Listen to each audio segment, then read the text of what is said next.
আসসালামু আলাইকুম, সবাই কেমন আছেন? আজকে আমি নতুন একটা রেসিপি নিয়ে চলে এসেছি। আজকে আমি রান্না করব পাবনার নিরামিষ। পাবনার নিরামিষ বলতে এটা আমরা পাবনাইয়ারা খুব বেশি পছন্দ করে থাকি, এর জন্য বললাম পাবনার নিরামিষ। এটা আপনারা অনেক কিছুর সাথেই খেতে পারবেন। কিসের সাথে খেতে পারবেন সেটা রান্নার পরে দেখেই বুঝতে পারবেন। তার আগে বলে দেই রান্না করতে আমি কি নিচ্ছি। প্রথমে এখানে অনেক ধরনের সবজি নিতে হবে। সবজি যত বেশি হবে তত রান্নাটা মজা হবে। আমি নিয়েছি একটা কাঁচকলা, এক ফালি মিষ্টি কুমড়া, একটা মূলার অর্ধেক, একটা কুমড়ার অর্ধেক, একটা বড় সাইজের আলু, গাজর একটা ছোট সাইজের, একটা বেগুন মাঝারি সাইজের, একটা মিষ্টি আলু মাঝারি সাইজের। বাসায় মূলত আমার এই উপকরণগুলোই ছিল, সবজিগুলো ছিল দেখে আমি এগুলো নিয়ে ফেলেছি। এরপরে আরেকটা জিনিস যেটা এই রেসিপিটাকে আরও বেশি সুস্বাদু করে তুলবে সেটা হচ্ছে বিভিন্ন ধরনের ডাল। আমি এখানে নিয়েছি 5 ধরনের ডাল। 5 ধরনের ডাল দিয়েই মূলত সবজিগুলোকে রান্না করতে হবে। চলুন প্রসেসিংটা আমরা ভিডিও দেখতে দেখতেই শিখে ফেলি। আমি যে 5 ধরনের ডাল নিয়েছিলাম, ডালটা আমি অফ ক্যামেরায় আগেই সিদ্ধ বসিয়ে দিয়েছিলাম। ডালটা মোটামুটি সিদ্ধ হয়ে আসলে আমরা এটার মধ্যে সবজিগুলো কেটে অ্যাড করে দিব। আমি সবজিগুলো কেটে ধুয়ে রেখে দিয়েছি, সেগুলো এখন অ্যাড করে দিচ্ছি।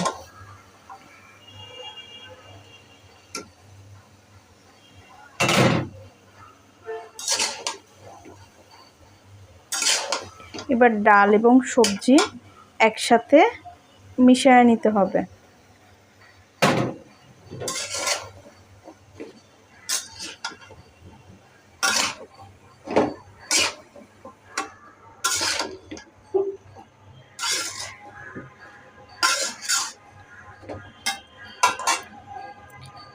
ডাল সবজি মেশানোর পরে একটু পানি আর লবণ অ্যাড করে দিতে হবে।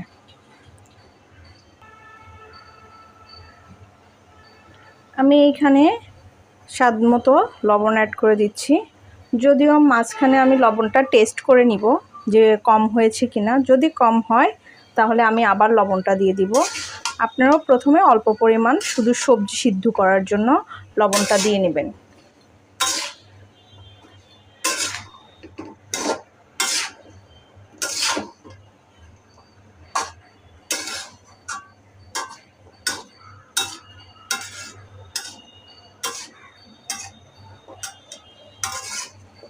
সুন্দর একটা কালারফুল সবজি এটা।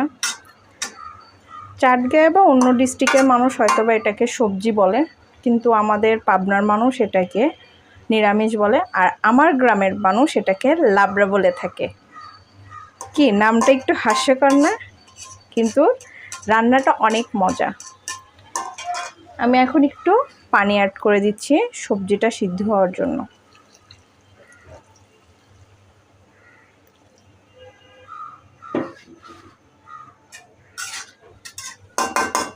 এটা 1 কাপ পরিমাণ পানি অ্যাড করে দিতে হবে, তারপরে ঢেকে দিতে হবে। এখন আমরা একটু খুলে নিব, খুলে দেখব যে সবজিগুলোর কি অবস্থা।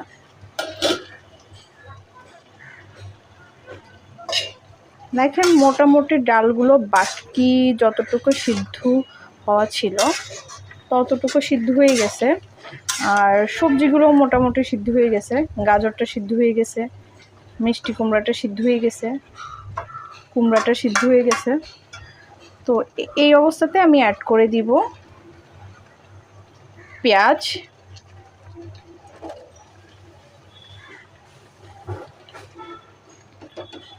কিছু আস্ত রসুন,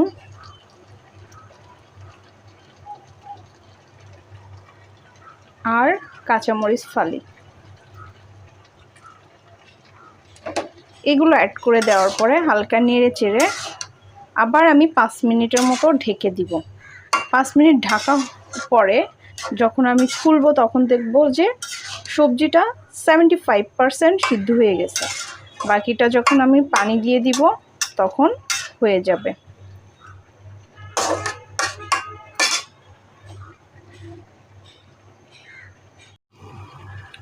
দেখেন সবজিটা সিদ্ধ হয়ে গেছে মোটামুটি। এখন এখানে আমি পানি অ্যাড করে দিব। পানিটা এখানে দিতে হবে 2 কাপের মতো। আমি এভারেজ 5 কাপ পানি দিয়ে দিব, যেহেতু আমি বাটি দিয়ে পানিটা দিচ্ছি।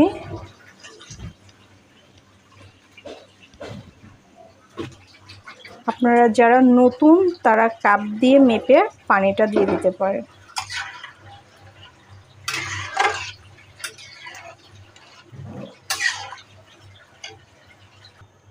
এখন আমি দিয়ে দিব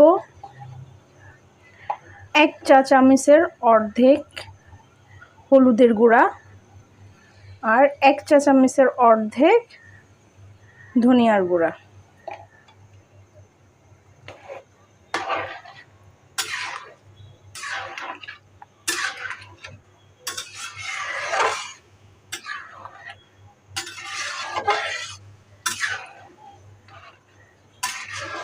সবজিটা একটু ঝোল হবে, কারণ সবজিটা আমরা এমনি যারা ডায়েট করছি তারা এমনি খেতে পারবো, আবার যারা রুটির সাথে খেতে চান রুটির সাথে খেতে পারবেন বা ভাতের সাথে খেতে পারবেন। তো এটা যে যার যার মতো করে খেতে পারবে। কিন্তু নর্মালি যারা ডায়েট করে বা যাদের বাসায় ডায়াবেটিক্সের রুগী আছে বা যারা একটু সবজি লাভার তারা এইটা খেতে পারেন, এমনি খেতে পারেন। আমি তো মূলত এমনিতেই খেয়ে ফেলি, আর যেহেতু আমার আম্মু ডায়াবেটিক্স সেই জন্য আমরা অনেক বেশি করে সবজিগুলো রান্না করি। এটা কিন্তু খুবই পুষ্টিকর একটি রেসিপি। দেখেন এখন কালারটা চলে আসবে, এরপরে আমরা তেলানি দিব বা বাগার বলা হয় যেটা, সেটা আমাদের পাবনায় ভাষায় কিন্তু ভাজনা বলা হয়। আচ্ছা, বাকি প্রসেসিংটা আমরা একটু পরে দেখে ফেলবো। আমি অন্য আরেকটা প্যান নিয়েছি, এইখানে আমি তেলানি বা ফোড়নটা ভেজে নেব। তো তার জন্য আমাকে প্রথমে প্যানটা চুলাতে দিতে হবে এবং সেটা অনেক বেশি গরম করে নিতে হবে। গরম করার পরে আমরা দিয়ে দিব পরিমাণ মতো তেল।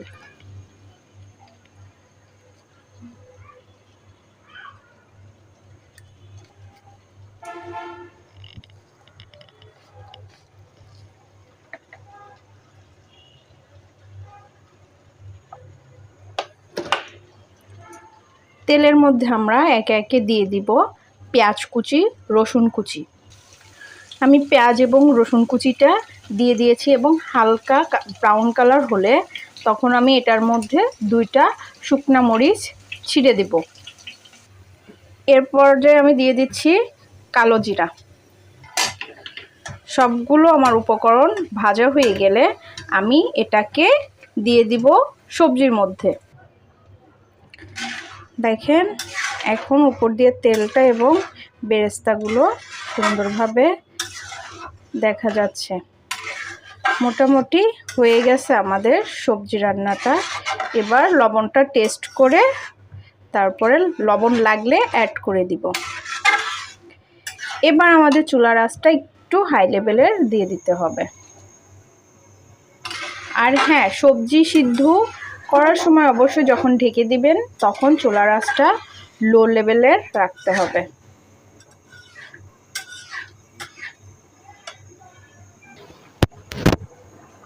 হয়ে গেছে আমার সবজি রান্না বা লাবড়া রান্না। লবণের পরিমাণটাও ঠিক হয়েছে, আপনারা টেস্ট করে তারপরে লবণটা নিজেদের স্বাদ অনুসারে দিয়ে ফেলবেন। কেমন হয়েছে সবাই কমেন্টস করে জানেন। আমার কাছে কিন্তু এটা খুবই মজা লাগে এবং আমার পরিবার অর্থাৎ পাবনার যারা আছে তারাও কিন্তু অনেক পছন্দ করে, আর আমার নতুন পরিবারের সবাইও অনেক পছন্দ করে আর আমাকে অনেক সাপোর্ট করে আমার নতুন নতুন রান্নায়। আপনারাও আমার পাশে থাকবেন। আল্লাহ হাফেজ।